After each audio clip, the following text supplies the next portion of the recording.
आघात. लेखिका प्रिया उंबरकर. वाचक स्वर सिद्धी गायकर.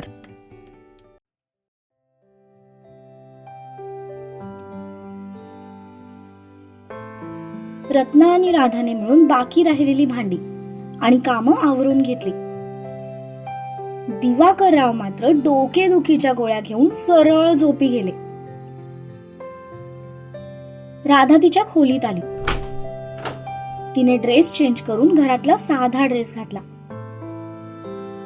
जेव्हा तिने स्वतःला आरशात बघितलं तेव्हा तिला त्या आरशात पुन्हा तो दिसू लागला. आपल्या सुखाचा विचार आपण करायचा असतो, लोक करायला येत नाहीत.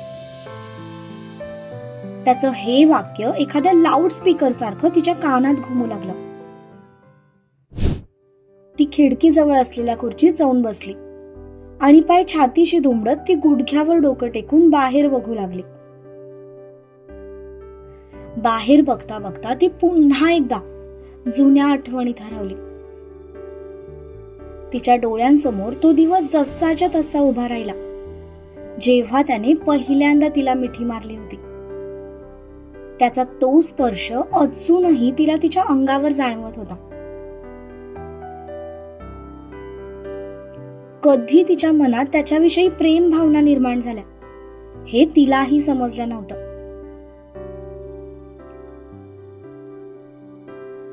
तिने टेबलवरचा मोबाईल हातात घेतला आणि तिच्या आवडीचं कसम की कसम है कसम से, हमको प्यार है सिर्फ तुमसे हे सॉन्ग प्ले करून ती पुन्हा एकदा त्याच्या आठवणीत रममान झाली. डोळे बंद करून ती त्या गाण्याची प्रत्येक ओळ फील करत होती.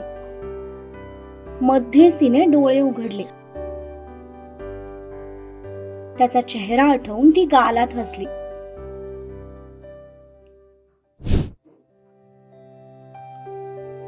इकडे पाटील फॅमिली वाड्यावर पोहोचली होती. बाकी सगळे खाली उतरल्यावर सूर्याने गाडी पार्किंग एरियामध्ये लावली. तोपर्यंत सगळे आत निघून गेले होते. गाडी बंद करून तो थोडा वेळ तस्ताच स्टेअरिंगवर डोकं टेकून बसून राहिला.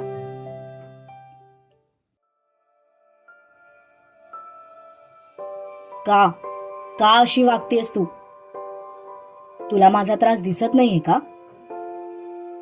आज पहिल्यांदा असं वाटतंय की मी शिवादासारखं असायला हवं होतं. तो जसं कुठल्याही गोष्टीचं जास्त टेन्शन घेत नाही, लगेच मूव्ह ऑन करतो, तसं मला पण करता आलं असतं तर किती बरं झालं असतं. स्टेअरिंगवर डोकं ठेवून तो स्वतःशीच बोलत होता. त्याने त्याचा मोबाईल हातात घेतला आणि त्यातला तिचा फोटो काढला. आज सगळ्यांच्याही न कळत त्याने चोरून तिचे 2-3 फोटो काढले होते. आजचं तिचं ते रूप त्याने मनासोबत कॅमेऱ्यातही साठवून घेतलं होतं.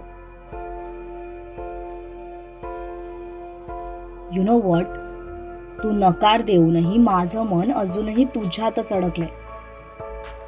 का कुणास ठाऊक,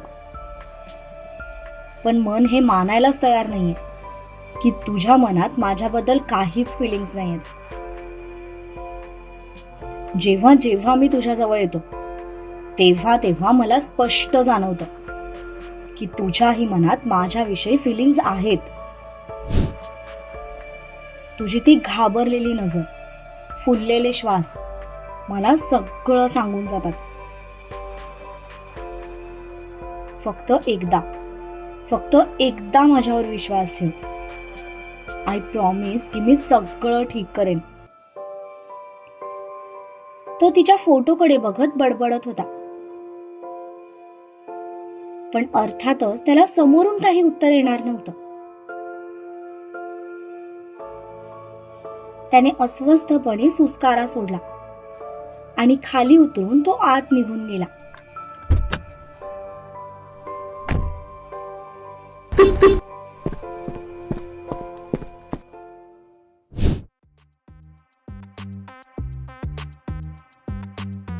शिवा नुकताच फ्रेश होऊन आला होता. अंगावर फक्त बनियान आणि ट्रॅक पॅन्ट होती. आरशात बघत तो स्वतःशीच गाणं गुणगुणत होता. शिवा, त्याला बाहेरून दुर्वाचा आवाज आला. तसं त्याचे हात जागेवर थांबले आणि त्याने जाऊन दरवाजा उघडला. हा वहिनी. तो दरवाजा उघडत म्हणाला.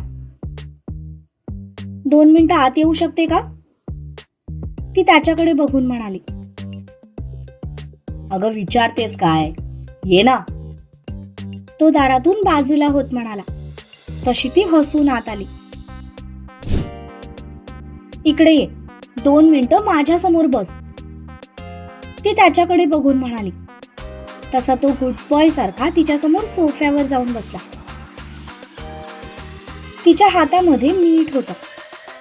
तिने दोन्ही हात जोडले आणि त्याची दृष्ट काढायला सुरुवात केली. त्याच्यासाठी मात्र हा आश्चर्याचा धक्का होता. लहानपणी अक्का त्याची अशी दृष्ट काढायची, पण आता वहिनी का दृष्ट काढतेय तेच त्याला कळत नव्हतं. पण तो चुपचाप बसलेला होता. आल्या गेल्याची वाट्या वाटसरूची कुणा मेल्याची दृष्ट नको लागायला, असं म्हणत तिने त्याची दृष्ट काढली. तिने तिथल्याच वॉशरूम मध्ये जात मीठ पाण्यात टाकून दिलं आणि हात पुसत बाहेर आली. तो मात्र अजूनही आश्चर्यचकित चेहऱ्याने तिच्याकडेच बघत होता. वहिनी, अगं हा सगळा काय प्रकार होता? त्याने भानावर येत विचारलं. तुझी दृष्ट काढत होते, तिने स्माईल करत उत्तर दिलं. तसंच तो डोकं खाजवत तिच्याकडे बघू लागला. अगं पण का? मी काय लहान आहे का दृष्ट काढायला? तो एकदम गोंडस चेहरा करत तिला विचारत म्हणाला. दृष्ट फक्त लहानांनाच लागते असं कोणी सांगितलं तुला? मोठ्यांना पण लागते. आज बघितलंस ना, त्या मुली कशा बघत होत्या तुझ्याकडे, ती म्हणाली. तसं त्याला त्या 3 मुली आठवल्या. बापरे, म्हणजे वहिनीला असं वाटतंय की त्या मुली माझ्याकडे वाईट नजरेने बघत होत्या, म्हणून वहिनीने माझी दृष्ट काढली. पण हिला काय माहित की मीच त्यांना लाईन देत होतो ते. नाही, वहिनीला समजलंच नाही पाहिजे की गंगाधर ही शक्तिमान आहे, नाहीतर सगळी इज्जत केराच्या टोपलीत जाईल. शिवा, तू वहिनीच्या नजरेत गुड बॉय आहेस, मग आता गुड बॉय सारखंच राहा. तो मनातल्या मनात बडबडत म्हणाला. काय झालं? कसला विचार करतोयस? ती त्याच्या चेहऱ्याकडे बघत म्हणाली. कुठे काय, काहीच नाही. तो बत्तीशी दाखवत म्हणाला.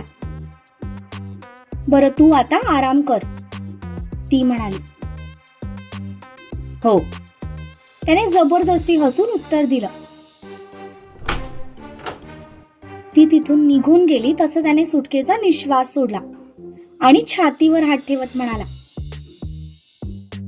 शिवा, वहिनी समोर तरी तुझी इज्जत टिकून राहिली पाहिजे हा. त्यामुळे आता तुला तुझा वेडेपणा थोडा कमी करावा लागेल. तो म्हणाला.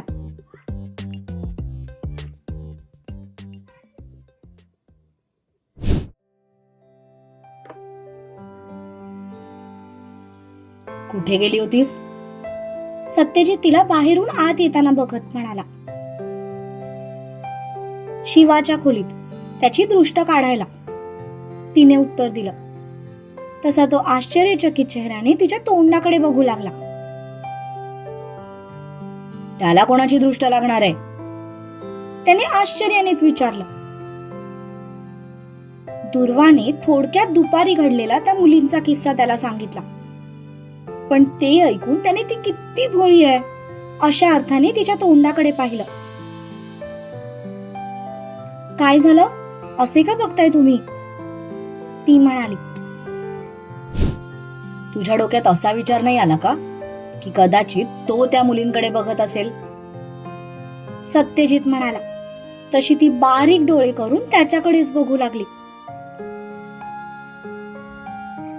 मी तिथेच होते, तो त्यांच्याकडे बघतच नव्हता. त्या मुलीच डोळे फाडून त्याच्याकडे बघत होत्या. आणि तुम्हाला तो नेहमीच चुकीचा वाटतो. मग चूक त्याची असो किंवा नसो, तुम्ही त्यालाच ओरडणार. बिचारा तुमचा इतका आदर करतो आणि तुम्ही त्याला सारखे घालून पाडून बोलत असता. पण आता नाही. उगीच त्याच्यावर कुठलेही आरोप केलेले मी सहन करणार नाही, सांगून ठेवते, ती म्हणाली. तसा तो डोळे फाडून तिच्याकडे बघू लागला. बिचारा आणि तो म्हणाला. हो, ती पण रागातच म्हणाली आणि फ्रेश व्हायला आत निघून गेली.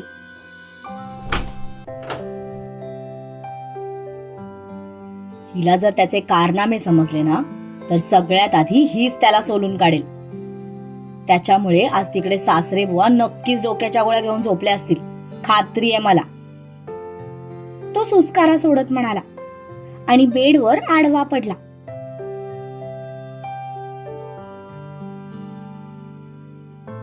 थोड्या वेळात ती पण फ्रेश होऊन बाहेर आली. तिने पाहिलं तर तो डोळ्यांवर हात ठेवून झोपलेला होता.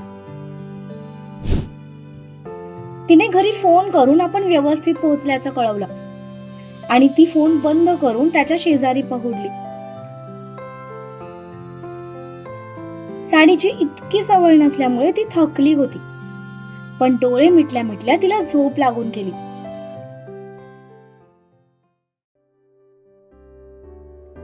थोड्या वेळाने त्याने डोळ्यांवरचा हात बाजूला केला आणि तिच्याकडे पाहिलं. थोडा वेळ तो एका कुशीवर वळत तिच्याकडे नुसताच बघत राहिला.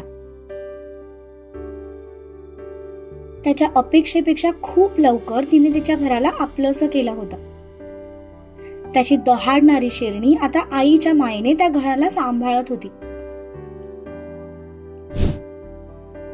I love you angel. तू खरंच माझी एंजल आहेस. तू आलीस आणि माझं सगळं आयुष्य बदलून गेलंय. तो पुढे होऊन तिच्या कपाळावर ओठ टेकवत म्हणाला. पण ती मात्र पूर्ण झोपेत होती. तो थोडा खाली सरकला आणि त्याने तिच्या गालावर ओठ टेकवले. तशी ती चुळबुळ करत त्याच्याजवळ सरकली. त्याने पण गालात हसून तिला जवळ घेतलं आणि तिला मिठीत घेऊन तो शांत झोपी गेला.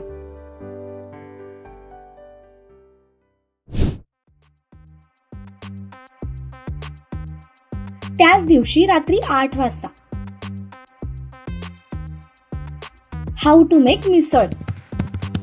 ताराने युट्यूबवर रेसिपी सर्च केली आणि तिला एका मागोमाग एक खूप साऱ्या रेसिपीज दिसल्या. त्यातली तिने सगळ्यात जास्त व्ह्यूज असलेली रेसिपी ओपन केली आणि त्यात सांगितल्याप्रमाणे तिने सगळं साहित्य किचन ओट्यावर मांडलं. दुपारपासून मॅडमच्या खूप साऱ्या रेसिपीज ट्राय करून झाल्या होत्या. त्यातल्या काही थोड्याफार ठीक जमल्या, तर काहींची अक्षरशः वाट लागली होती. पण तरीही तिने हार मानली नव्हती. पैस जिंकायचे म्हटल्यावर कष्ट घेणं गरजेचं आहे हे तिला माहित होतं. त्यामुळे आता ती कंबर कसून कामाला लागली होती. खूप साऱ्या रेसिपीज ट्राय केल्यामुळे आता निदान तिला मीठ आणि मिरचीचा थोडाफार अंदाज लागला होता. व्हिडिओमध्ये दाखवल्याप्रमाणे फायनली तिने मिसळ बनवली. त्यावर शेव, कांदा आणि लिंबू टाकून तिने प्लेट सजवली. पाव गरम करून ते प्लेटमध्ये टाकले आणि गॅस बंद करत प्लेट घेऊन हॉलमध्ये आली. देवा, प्लीज निदान ही तरी डिश थोडीफार ओके झालेली असू देत, कारण आता माझ्यात दुसरी रेसिपी बनवायला अजिबात ताकद शिल्लक राहिलेली नाहीये. ती हात जोडून छताकडे बघत म्हणाली. पावाचा तुकडा मोडून तिने मिसळचा एक घास तोंडात टाकला. पण तो घास खाताच तिचा चेहरा आनंदाने चमकला, कारण मिसळ खूप चविष्ट झाली होती. थोडी तिखट जास्त झालं होतं, पण तिच्या अपेक्षेपेक्षा चांगली बनली होती. त्यामुळे ती आनंदात होती. तर तिला भूकही खूप लागली होती. त्यामुळे तिने पटापट खायला सुरुवात केली. पण तिला मध्येच ठसका लागला. तसं तिने प्लेट खाली ठेवली आणि पाण्याचा ग्लास तोंडाला लावला. आय जस्ट कांट बिलीव्ह की जे माझं अख्खं खानदान करू शकलं नाही ते या शिवराज पाटीलने करून दाखवलंय. मानलं पाहिजे पोराला. ती पाण्याचा ग्लास संपत स्वतःशीच म्हणाली, कारण त्याच्यामुळेच ती आता थोडंफार का होईना जेवण बनवायला शिकली होती.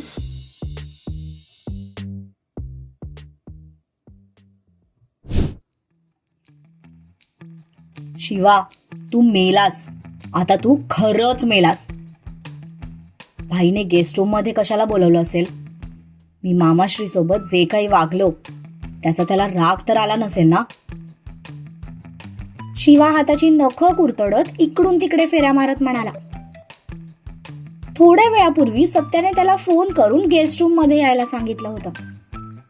तेव्हापासून त्याचे दिवे लागले होते. खरं तर त्याला जायचं नव्हतं, पण आता त्याच्याकडे दुसरा पर्यायही नव्हता.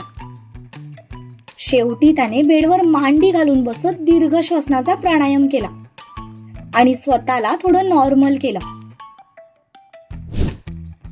शिवा, डोंट वरी. फार फार तर तुला एखाद दोन झापडी पडतील, त्यापेक्षा जास्त काही होणार नाही. त्यामुळे इतका घाबरू नकोस. तो स्वतःलाच हिंमत देत म्हणाला आणि गेस्ट रूमच्या दिशेने निघून गेला.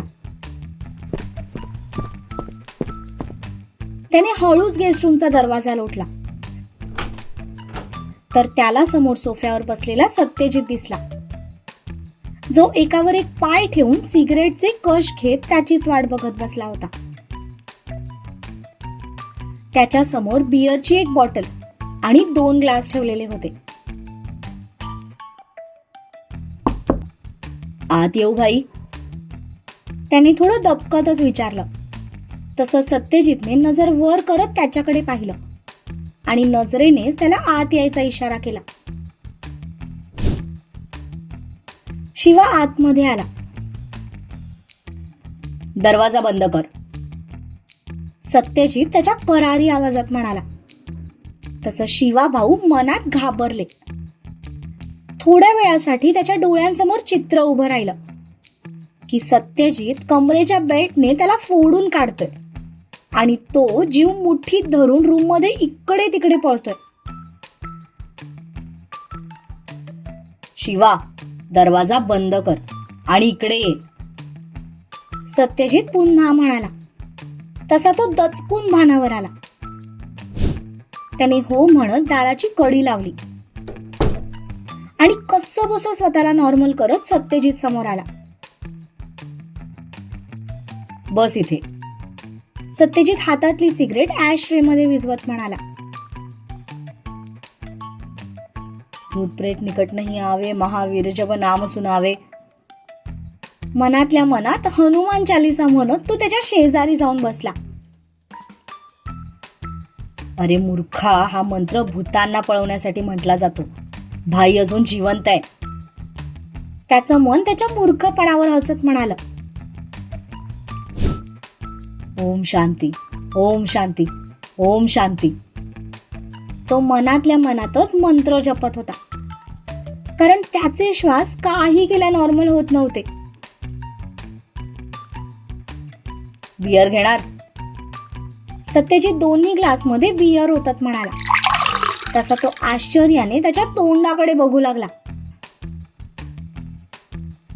शिवा, तुझी अंतिम इच्छा आत्ताच आठवून ठेव, नाहीतर ऐनवेळी तुला आठवणार नाही. तो भीतीने आवंढा गिळत मनातच म्हणाला, कारण ज्या पद्धतीने सत्यजित इतक्या प्रेमाने त्याच्याशी बोलत होता त्यावरून त्याला कळून चुकलं होतं की बकरा हलाल करण्यापूर्वी जसं बडदास्त ठेवली जाते तसंच सध्या त्याच्यासोबत घडतंय. हे घे. सत्यजित 1 ग्लास त्याच्यासमोर पकडत म्हणाला. तसं त्याने थरथरत्या हाताने तो ग्लास हातात घेतला. त्याच्याकडे बघून स्माईल करत सत्यजितने त्याचा ग्लास उचलला आणि त्याच्या ग्लासला लावत म्हणाला, चिअर्स. त्याने पण चेहऱ्यावर जबरदस्ती स्माईल ठेवत चिअर्स म्हटलं. पण तो ग्लास तोंडाला लावायची हिंमत त्याच्याकडून झाली नाही. सत्यजितने एक सिप पिला आणि त्याला पण पिण्याचा इशारा केला. तसं त्याने ऑकवर्ड स्माइल करत ग्लास तोंडाला लावला.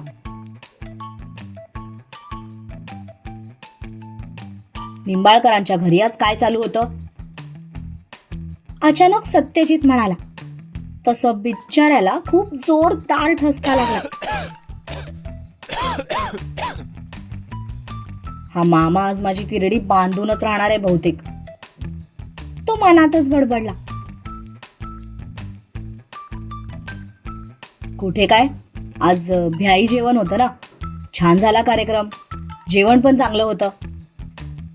तो चेहऱ्यावर जबरदस्ती स्माइल ठेवत म्हणाला. पण खरं तर तो काय बोलत होता त्याकडे सुद्धा त्याचं लक्ष नव्हतं. भीतीने त्याचे हातपाय थंड पडले होते.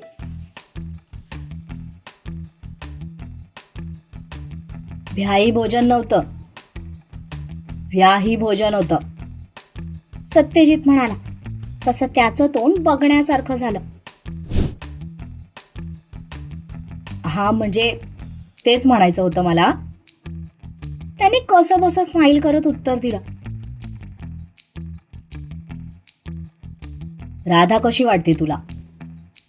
सत्यजितने दुसरा बाण फेकून मारला आणि आता शिवाचा चेहरा उंच डोंगरावरून खाली पडल्यासारखा झाला. कशी वाटते म्हणजे? त्याने आवंढा गिळत विचारलं. अरे मी विचार करत होतो की राधाला या घरची सून बनवावं, म्हणजे दोघी बहिणी सुखाने या घरात राहतील. तुला काय वाटतं? सत्यजित म्हणाला.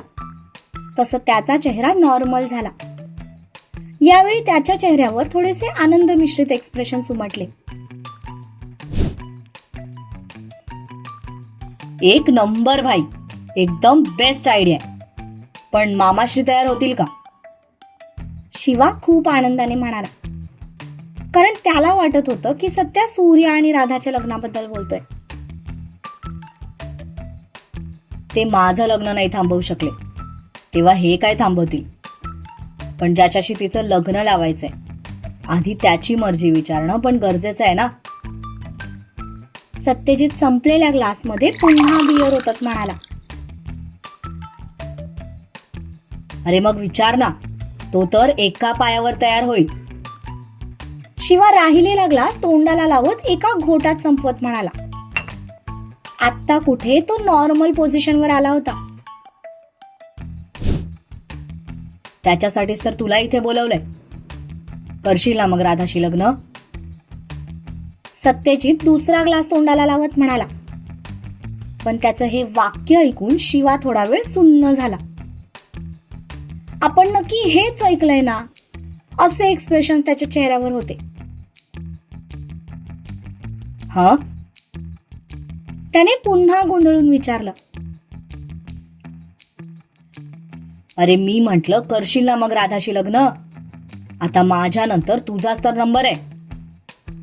सत्यजित त्याच्यावर नजर रोखत म्हणाला. पण हे ऐकून बिचाराच्या तोंडची बियर पळाली. एका क्षणात त्याच्यासमोर चित्र उभं राहिलं की त्याचे आणि राधाचे फेरे होत आहेत आणि सूर्या भरल्या डोळ्याने त्यांच्याकडे बघून गाणं म्हणतोय. ना कोई उमंग है, ना कोई तरंग है, मेरी जिंदगी है क्या, एक कटी पतंग है.